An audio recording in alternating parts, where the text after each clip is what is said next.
Hello, everyone. This week, Alex and I are joined by Doug Ricket, the CEO and founder of PayJoy. PayJoy is a fascinating company. It is using technology in a very interesting way to provide credit to people in emerging markets who would otherwise have very little access to financial services. So, Doug, I have a lot of questions about how that works. But first, I want to know a little bit more about your background.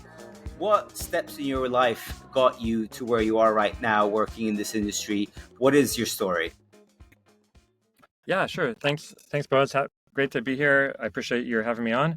For me, I grew up in tech, in Silicon Valley in the 80s, kind of in love with everything technology. Followed that through to study computer engineering, and then started shifting direction a little bit, where I joined the U.S. Peace Corps, which sends Americans to work in developing countries. And they sent me for 2 years to West Africa. And that really sparked a lifelong interest for me in international development as well. And so looking for how to put technology in service of that other half of the world has been, what's been driving me in my career and what brought me to start PayJoy. So, at the very start of your career, you were at the Peace Corps, and then you moved back to the tech world. And there was a bit of a dissonance between life in Silicon Valley and your experiences in the Peace Corps, right? Yeah, I mean, it's funny. I remember, so I was a volunteer teacher for 2 years in West Africa, and I remember like at the university, sometimes the power would go out, and people may do the best they could, but sometimes it's just like, hey, there's probably the power is probably not going to come on today. There's no fuel for the generator, and people just kind of give up if they needed something electrical, like a computer. And I remember thinking there, like, oh, like, but at the same time, people really learn how to get ahead with so few resources. And so, for example, I remember then after Peace Corps, I was at Google as a software engineer and manager, and just super resource rich. I remember I could be at my desk until 2 a.m. and not even notice because fast computers, the air conditioning is always there. There's a supply cabinet full of pens and notebooks and everything you could possibly want. And it's interesting. I remember a couple of students who I worked with in Africa and the Gambia who went on and did PhD at Oxford and kind of really their careers could really take off when they got access to those resources.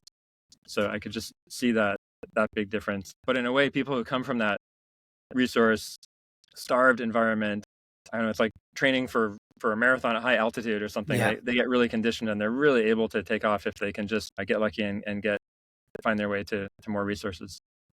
Yeah, I mean, this is a super interesting experience because so I grew up in Costa Rica and in Hungary. Neither of them are in the very center of the wealthiest nations, but they're both fairly developed. And then soon after university, I went and I worked in Southeast Asia in Burma, where many of the things we're supposed to build an internet company for Rocket Internet, and many of the things you mentioned happened, right? No electricity today. You got to figure out to start the generator, or you won't be working today, and the entire office won't be working today. Or there's no internet today, so you have to go to the Four Seasons that for some reason always has internet, and you have Yeah. to work from there. And one of the things that is very interesting to me is like I think most people in Silicon Valley have no idea what that's actually like. When they think of products and building for underserved markets for the most noble of reasons, they actually don't really get it. Do you have that impression too? Yeah, I mean, it's just a different world. I think it's hard to know, it's like another planet almost. If you Yeah. haven't been there, if you haven't lived it for some time, it is hard to imagine and really Yeah. kind of feel what that's like.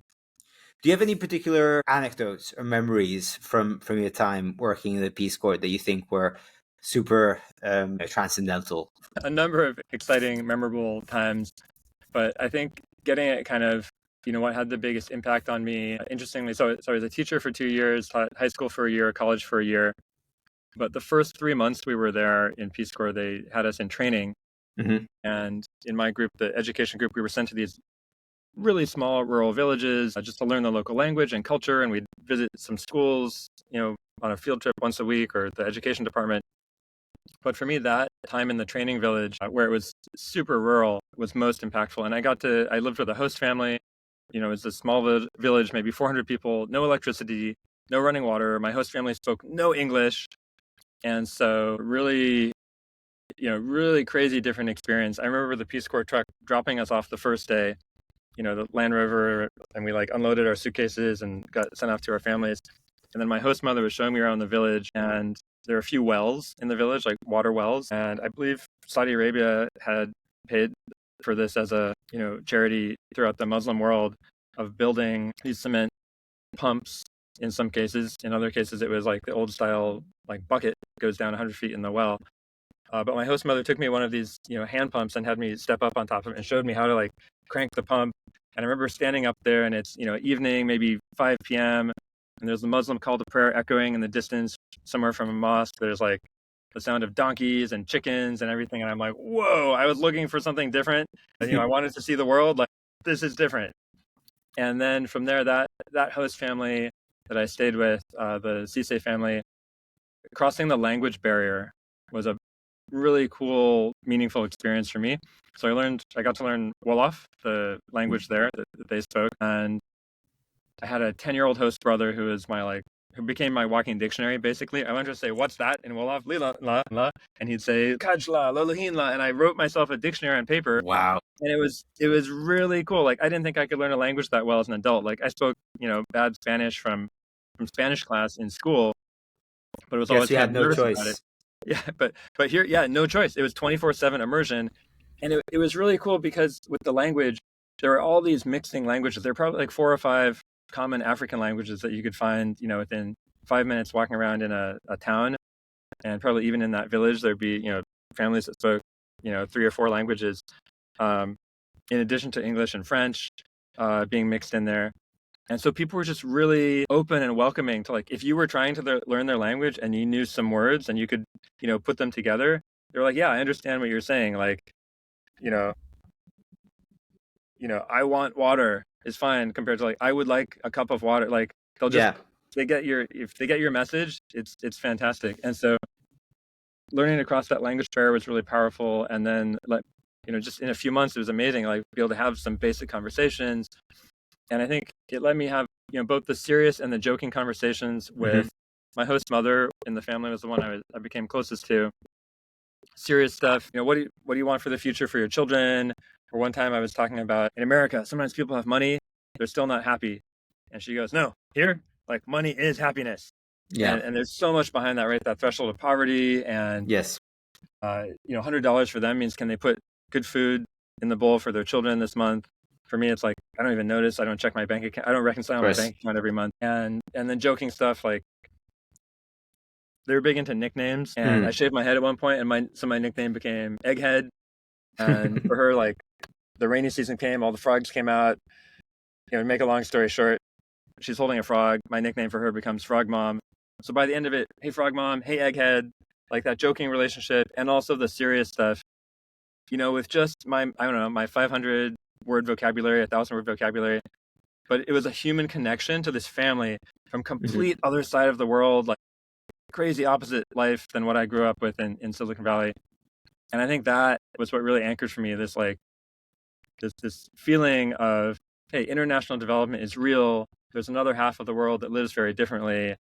In my life, while I've got some years left on this planet, I want to somehow make that connection to those people and not just kind of ignore them and have them get left behind.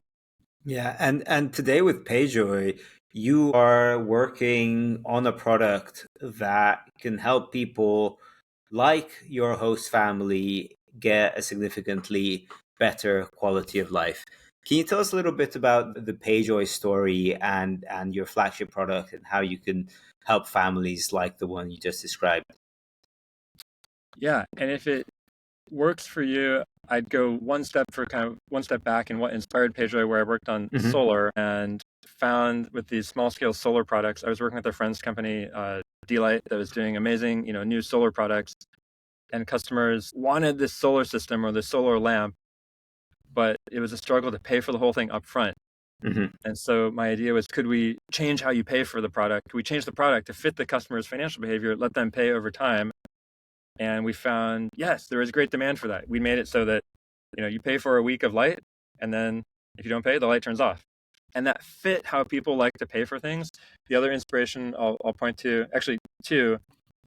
The first was mobile minutes. scratch cards. But in Africa in the 2000s, you have a prepaid phone plan. You go buy 100 minutes. There's a code on a scratch card. Like you buy a card, Yeah, and there's a code that the network operator has printed on there under the foil that you scrape off. I've used those. Yeah, and you get 100 minutes, and people totally got, okay, I bought 100 minutes for $10.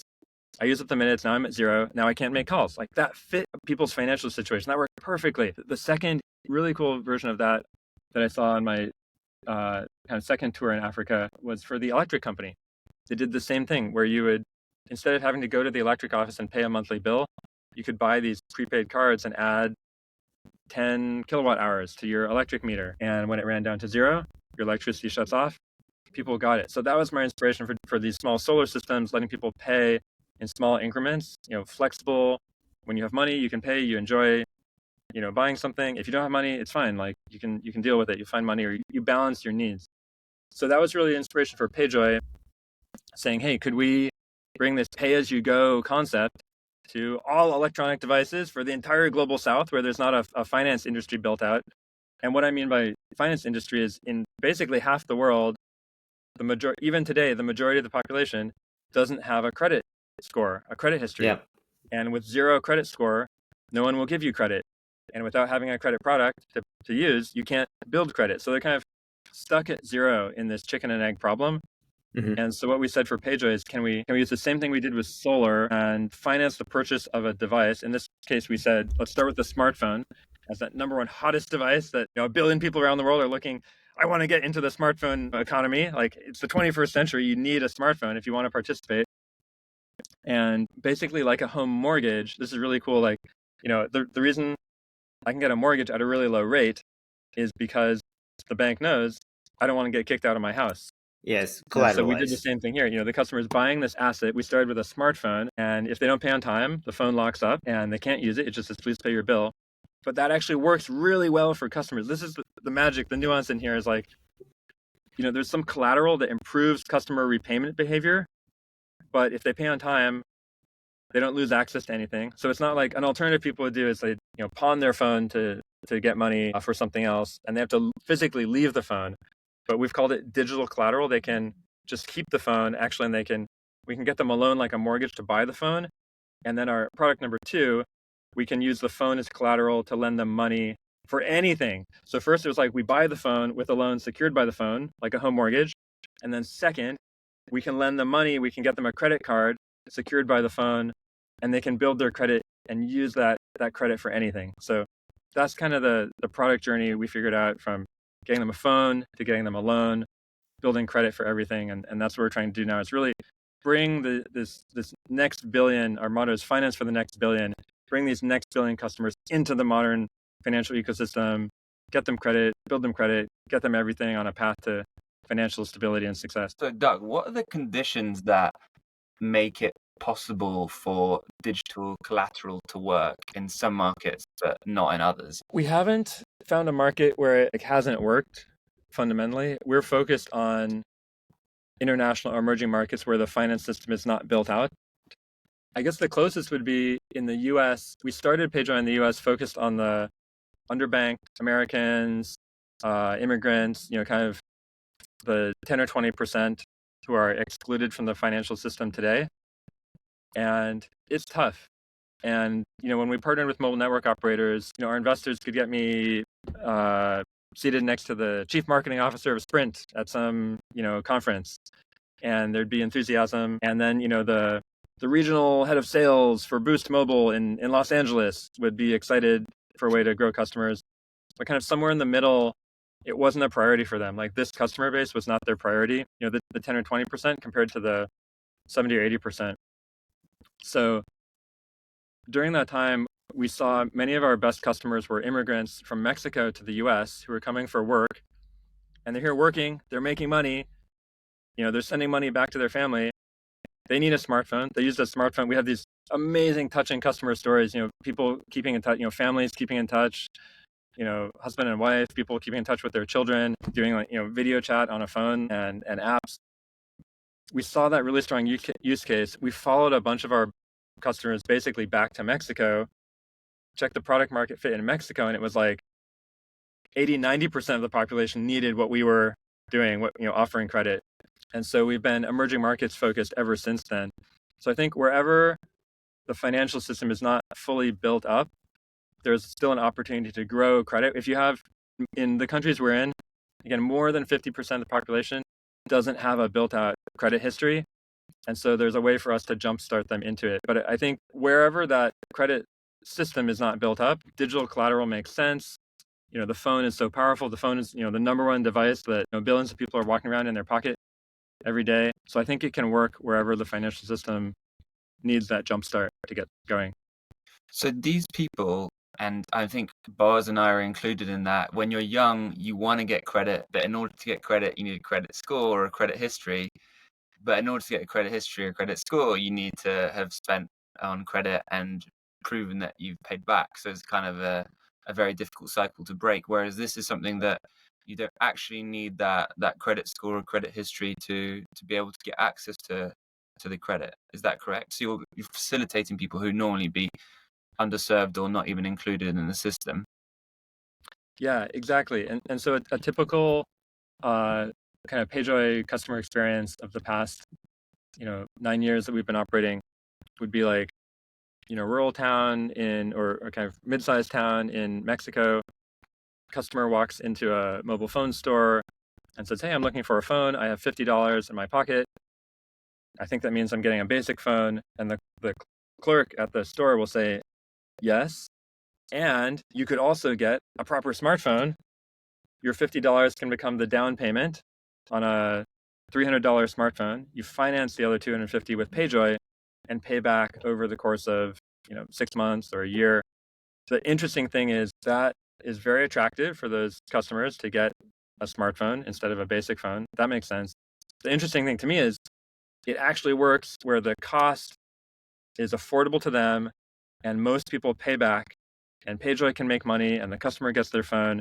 And like we have some awesome research. There's a Berkeley professor who did some research who found even during the repayment period of that phone purchase loan, the customer has like a 6% overall increase in their well-being during that time, if you quantify everything down to income. And so the benefit that they get from the phone is quite significant. They're using it for apps. People are selling things on TikTok and doing video chat with their family and finding customers. A lot of our PayJoy customers are micro entrepreneurs.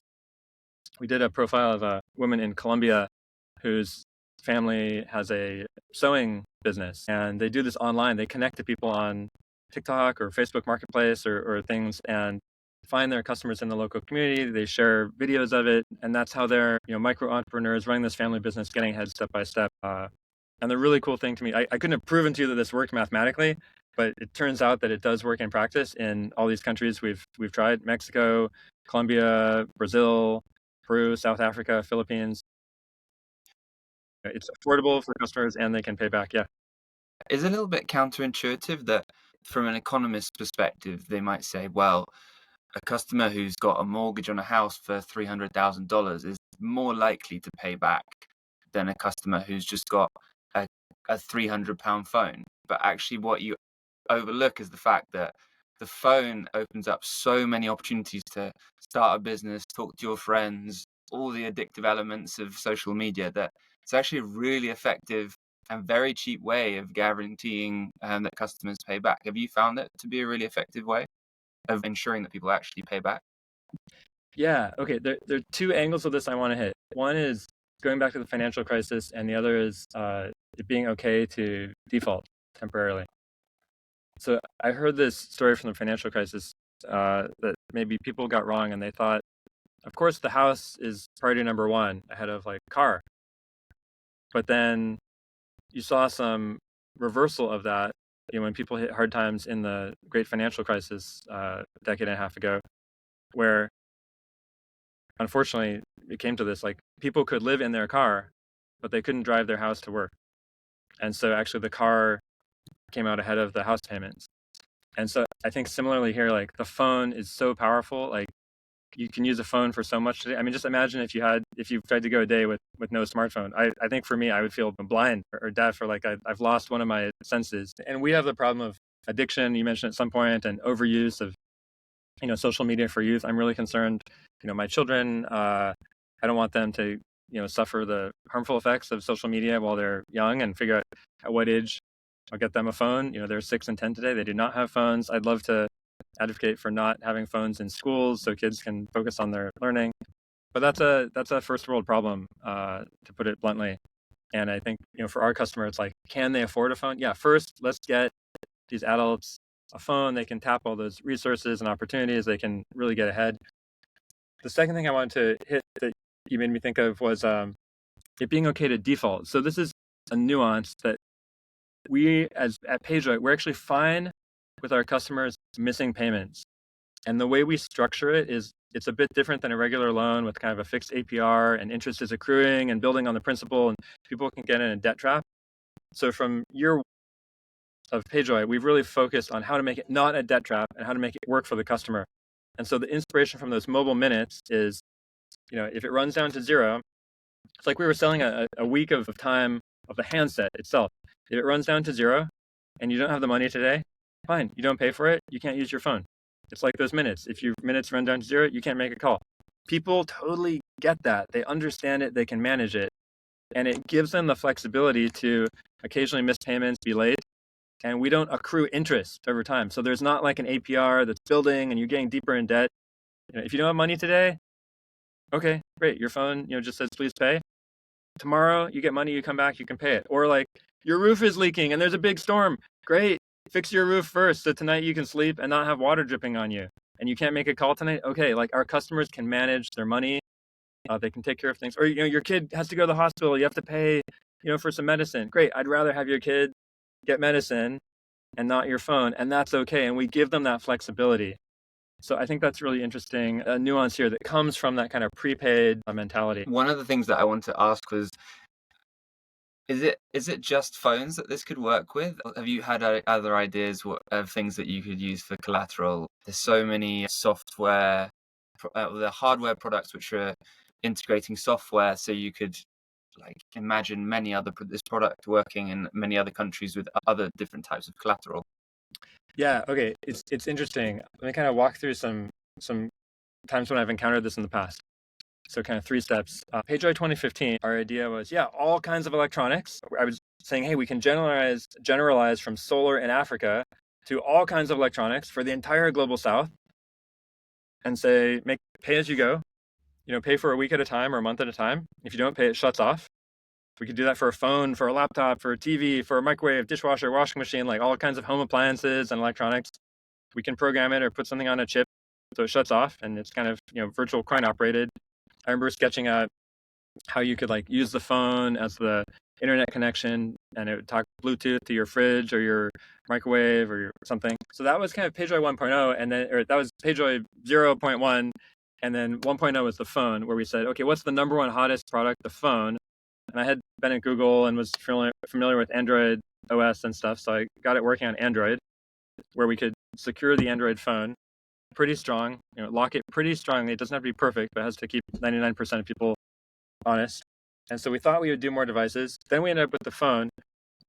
I thought, we could do other things, but we're just on the phone at the start. And then I talked to a member of the Coppel family in Mexico that runs department stores, and they pitched me on this idea. Hey, you could do other things that are not electronic. And I was like, well, hey, we could never do a bed, because a bed, we can't bring your bed to eject you from the bed. There's a spring mechanism or something.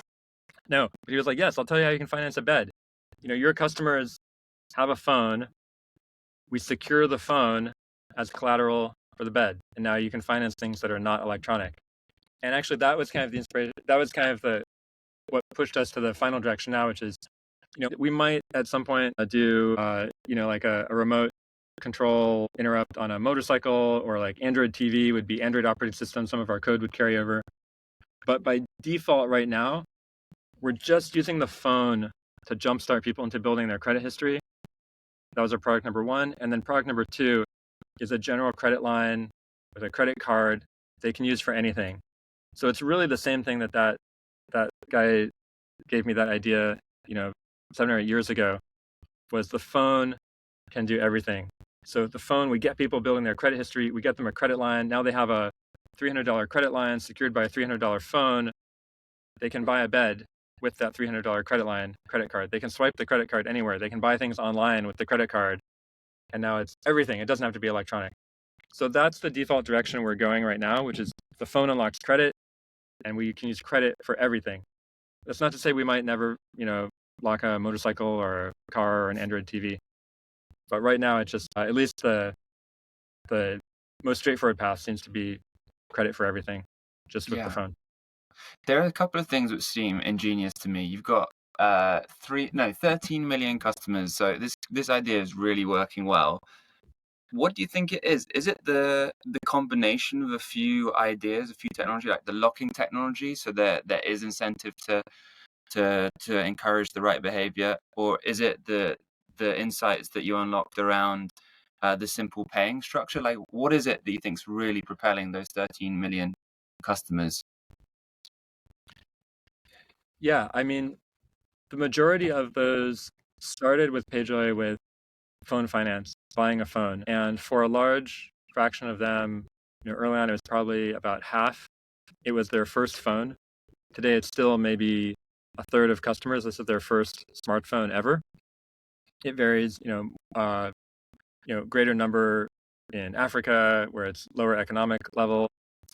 So I think we benefited a lot from the global demand for smartphones. So there's this huge wave of people wanting to get their smartphone.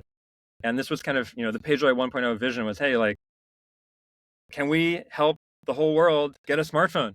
Because 21st century, you need a smartphone. Like, we can be part of the next billion people getting their smartphone. And so we were able to ride that giant tsunami wave of, every day, thousands and thousands of customers walking into phone stores saying, I would like a phone. And that key, that kind of prototypical customer story I mentioned, customer walks in, has $50, and they kind of look over at the smartphone side of the store and they're like, oh, I wish I could get a proper, Samsung, Motorola, Xiaomi. Now you can. And the retail clerks want to sell and the customers want to buy. So we were just right there at the right time, kind of matchmaker, putting finance into the mix, making that possible. So we rode that huge wave of demand for smartphones. So that's been a big part of it. And then I think what's allowed us to continue, it's really, what works for the customer is, flexible small payments. That's what they're used to. That's how they manage their money. They have the flexibility to prioritize one thing instead of another. If you actually made them pay, if they were going to pay the $400 up front, like I found, even in, the village in Africa, like I think of that family I lived with, they may have $500, like, hidden in their house somewhere, but it would not be a wise decision for them to spend $300 or $400 of their entire $500 savings on some, technology purchase today.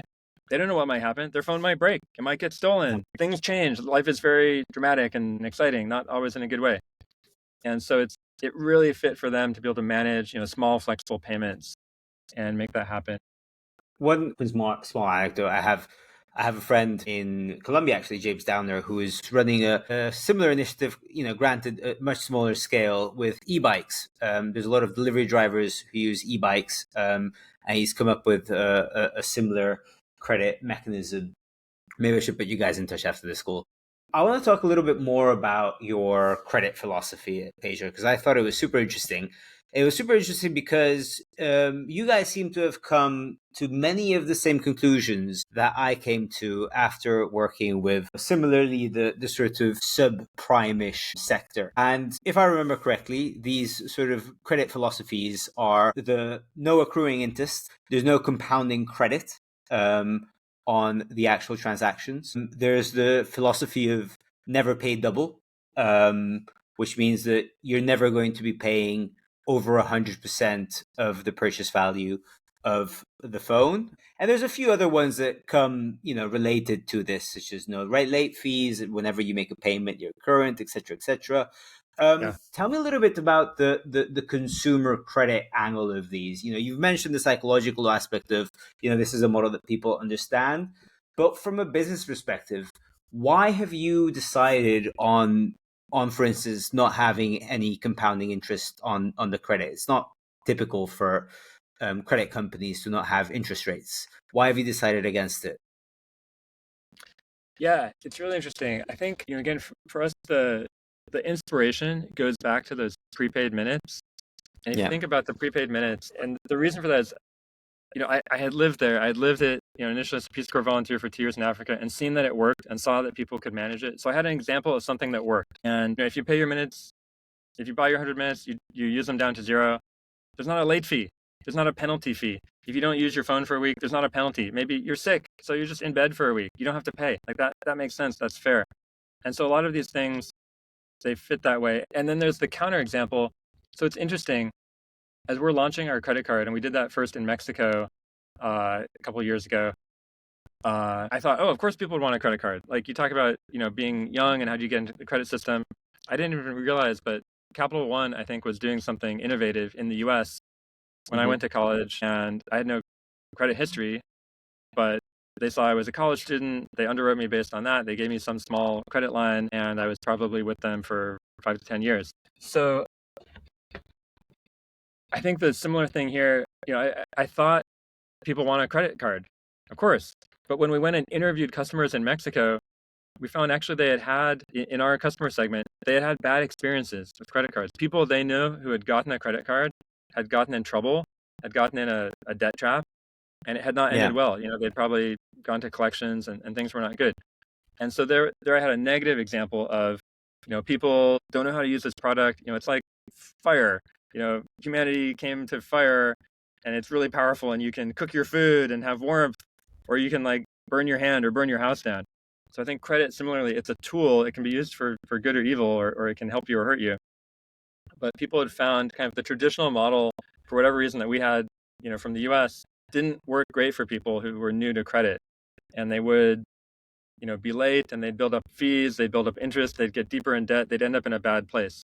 And so really our inspiration was from, those prepaid flexible minutes kind of things. And just a word on that, if but feel free to jump in and interrupt me on something else. The way we do the pricing will be like, we call it a multiple. So we could do a 1.5 multiple, means the customer is going to pay 50% extra cost in interest. Depending on the duration, and because it's paid over time, you could equate that to an APR and get some like much higher APR, triple digits or above. But, and I've just really been focusing on this year, our customer in that situation only pays 50% interest because it's never compounding. If they're late, it doesn't increase. So that customer, if they were financing $250 and a 1.5 multiple means they're going to pay back $375, it's only ever $375, even if they're late, even if they miss a payment, no matter what. And so it really gives them that flexibility and protection. Meanwhile, on the PayJoy side, we get to dump 100,000 customers into a bucket, and the bucket as a whole has a good return. Even though individuals can go delinquent, they can go late, and they get that flexibility. So that's the magic there, that it seems to be working for both sides.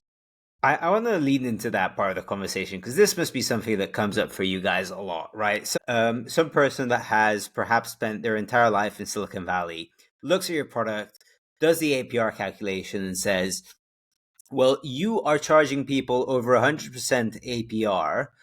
My credit card charges me max 30% APR, and most of the time, I don't even pay any credit fees because I just pay it off at the end of the month. What you guys are doing must be terrible, and you're taking advantage of people that don't have any better alternative. That's what someone might say. Whereas someone who has spent time in consumer credit like myself, I look at that and I think, well, actually, so you were saying, okay, like the traditional credit card model doesn't work very well for many of these people. And I would actually argue that actually it works perfectly well for the credit card issuing companies, because, most credit card issuers make, the vast majority, I think 80% of the fees off the small percentage of users who are known as revolvers, who keep paying compounding credit on compounding credit on compounding credit. So I guess the point I'm trying to get at here is, has this been like a difficult conversation to have in Silicon Valley, to try to explain to people that, 40% interest rate on a phone is high, but it's the unit economics that are required, and two, like you can calculate your 100% APR if you want, but it's not quite the same as 100% compounding credit card. Yeah, people have said that, and they do say it. Every year PayJoy has been in existence, and we go and meet with different people, different potential partners, and they'll have these concerns. We Citibank through Citi Ventures was part of our Series C, and we worked with their reputational risk and fair lending and social impact committees, and actually fleshed this out a bit. My colleague Brad Pennington, who runs our risk and financial product, kind of what is the product, what's the definition of the contract between us and the customer, wrote a few years ago a document we call our pricing manifesto. Manifesto there, intentionally kind of a little exciting, stimulating word, like what do we believe, like what is fair, what is, and it starts from a few pages of kind of dense philosophy of customer benefit and PayJoy benefit. And for me, there's a connection there that we include in our company principles of why are we a for-profit business. And it's interesting, so we reincorporated about a year and a half ago as a public benefit corporation with our official registration in the state of Delaware, and that just elevates our social mission of doing good, bringing people into the financial system, our customers, to the same level as being a profitable business. And our board directors are required to consider those on equal footing. But I think as a business scaling, like because we're a business, we can grow and scale, and to go from 13 million customers now to 50 million. I don't have to go like as a nonprofit, fundraising for grants and convincing people that it's good. And maybe people look at it and say like, oh, I'm not sure it's good. Like our customers say it's good because they like it and they refer their friends. Yeah. And that proves it. But it is a challenge to make that case. As you said, like people look at it and they question it. And so that's why I'm always trying to think of how to position it and make that clear, because like I have confidence. I lived it. Like I lived in that mud hut in Africa, and I know what people helps them get ahead. And so we have our pricing manifesto, and some things fall out of it, like those ones you mentioned. No accruing interest. There's always an escape from the debt trap. People can hand back the phone and walk away debt free. So you're never trapped. The interest doesn't accrue. Like we've come up with half a dozen of these kind of guardrails. Never pay double. We will not have people pay. We just drew that as a line and said, hey, let's draw a specific numeric concrete line somewhere. And that felt like a good place to draw it. So all those things have fallen out of it as we've grown over time. I don't envy you. It's a very difficult thing to explain to people that don't quite understand the segment. But I read it and I immediately got it, and I thought, this is genius. You guys really are delivering a product that actually helps people and doesn't put them into a lifetime of debt over an old Xiaomi phone. One other thing that I thought was very exciting from the technology side of things is that unlike most lenders, you have operating system level data on people's phones. Phones, as you mentioned, are now used for everything, for work, for travel. They have sensors like GPS locators, all sorts of things. And that must mean that you can build very, very interesting models around consumer credit. Now, I know you can't really reveal all of your, credit scoring secret algorithms, but is there something exciting about this that you guys have managed to spot? Is that an advantage in your lending? Yeah, so there are kind of two angles with this, and it's actually what I would call the two technologies at PayJoy. On the tech side, like what gives us differentiation, how we can do this better than the competition. And that's, we used to offer these two technologies to other lenders as a SaaS product. We called them the PayJoy Lock and the PayJoy Score. So on the lock side, it's the integrations with the OEMs. It's not so much that it gives us data, and actually like GPS is pretty sensitive. I think Google Android classifies it as like a highly sensitive permission. And so today we don't track GPS just because it's, a privacy concern. Where we've looked at things like this in the past, if I'm talking more about the scoring side, my view is if we are transparent with the customer, 100% upfront and clear, and it's consenting adults, and they get to make a decision, will I share this data with you? Will I share this, that other data? And they know about it and they consent to it. To me, that's ethical. And, we just want to be sure they'd always have the chance to opt out. But today we don't track GPS data. On the scoring, we use where there is something in the credit bureau. We use that, and it's interesting. I hadn't seen this until we went and did a project with Stanford Business School looking at our data. It's like 1,200 data points that you can get out of the credit score. It's quite a rich chunk of data. And so there's a chunk of our customers, maybe half, who do have something in there. And if not all those 1,200 are there, there's something, income, employment, past payments. And then we will go to non-traditional data sources. There's one called Email Age, for example, that from a customer email can tell us where that email has been used, for how long. It's actually pretty rich. And then the third category is kind of original research. For example, if customers for credit are, for the credit product, they already have an existing phone. If they are willing to share their contacts, we can build a network between people. And I thought this would be best for anti-fraud. You defrauded me, your friend defrauded me, probably the friend of a friend will also defraud me. Surprisingly, we found actually a lot of signal in the positive direction of people who are good payers. So that can go in there. So there's kind of interesting novel research going on in there at all times and on automation. So that's kind of PayJoy's score side. And then on the lock, where we work with the OEMs, like those I mentioned, Samsung, Xiaomi, Oppo, Vivo, Huawei, Motorola, it's actually amazing to me. We went to China in 2018 to partner with OEMs and develop this thing. And I'll tell you, honestly, I didn't think it would work. I'm like, we should go try this because there's a chance it may work, but I would not have given it 50% odds. Our security system at that time was kind of at the app level. And what we did with this security platform we call PayJoy Access, we built it down into the operating system. And actually this year, we're extending it to the chipset. And so it's deeply integrated into phones. And it just gives us stronger security that can't be wiped out. It would be a pretty weak lock if you could just go to the settings in your phone and remove PayJoy app, disable, rewipe the phone. And then it's like, can it survive? You plug it into a tool and reflash the operating system, wipe everything clean. Does the PayJoy app still secure it? So partnering with the OEMs and also with Google, we're closely in touch with to be sure we're in the right place with all the consumer protection policies and security policies. But again, my view is this is consenting adults. If the adult user says, yes, I give you permission to lock my phone if I don't pay you, then we will lock their phone if they don't pay us. And it works. And the whole thing works. And being deeply integrated into the operating system and the hardware even just makes that lock stronger, helps keep honest people honest. We can get better prices for good customers if we can reduce the delinquencies and the fraudsters. So it's all working, for which I am eternally grateful that the pieces seem to be fitting together.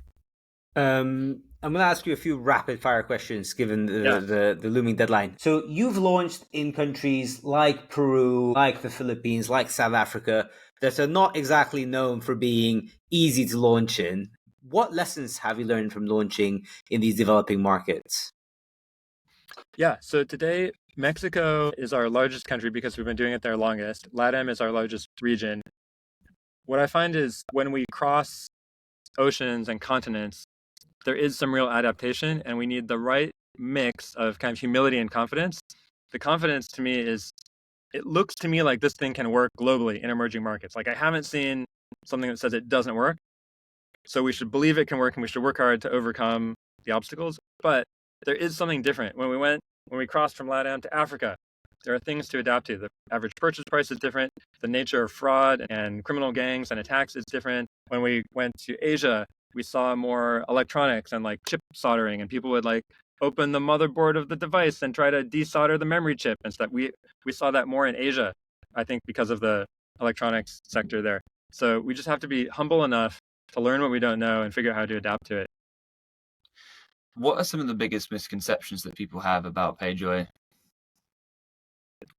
I think the one we were talking about 5 minutes ago, again, is the perennial thorn for me, which is anytime we're lending to the poor, people are going to say, hey, are you taking advantage of them? You're a for-profit company. Are you making profit off the back of the poor people? Are you helping them? Or are you greedy, taking advantage of them? And it's a challenge we have to make our best arguments and address. And I'll say look, I lived in a mud hut in Africa. I'm doing this because I care about helping those people get ahead, and just explain methodically and go through it. And we found, for example, like I said, with Citibank, we worked with their different committees and added another couple pages of covenants to be comfortable and sure, and like, yes, this is how you know we're doing right because of this and this and this and that. Customers won't pay extra and all these safeguards. So from going to 0 to over 10 million customers, what are the main things that stand out that you've learned? Man, I think each stage has been different. So I remember like 0 to 100, and I remember actually 0 to 12. So 0 to 12, like I remember talking to investors at 0 when I was just getting started, and my brother was helping me write some code, and I thought I needed money. And then I realized from a few people, and one of them kind of almost, had to like grab me and shake me and be like, look, you don't need money. You think you're hearing, no, this can never work. I'm just telling you, no, you don't need money right now. Go and get some customers and come back and show me some customers. And so we went and got 12 customers. We worked with a little Mexican store here in Redwood City, California, in a Mexican neighborhood. And we financed 12 customers' phones. And then our first investor went to that store and talked to the, store owner and saw it was real. And we got that first check. And then it was 0 to 100. How do we actually go and sign up a bunch of stores and make this thing work? And I think each kind of order of magnitude is a step change of new and exciting challenges. What would you have done differently now that you've got all these years of experience? We spent maybe 3 or 4 years licensing our 2 technologies to other lenders. And then in 2020, we decided to pivot back to our original business model of PayJoy as the lender. And, we had to go through that path to get where we are. But in hindsight, I think that was, some wasted time, some lost years when we could have done more for our customer if we had conviction on the original business model. So I don't know how we would have learned that without going through it. Doug, thank you very much for your time. This has been a fascinating conversation. PayJoy has really achieved quite a lot in these years. I think the most exciting thing about this, when I found out about you guys, is that this isn't some academic paper of what could possibly happen. This is something that is already happening right now with over 10 million customers, millions of dollars in origination, and, fast growing company. So thank you very much, Doug, for your time here discussing with us. And it's been fascinating learning about PayJoy.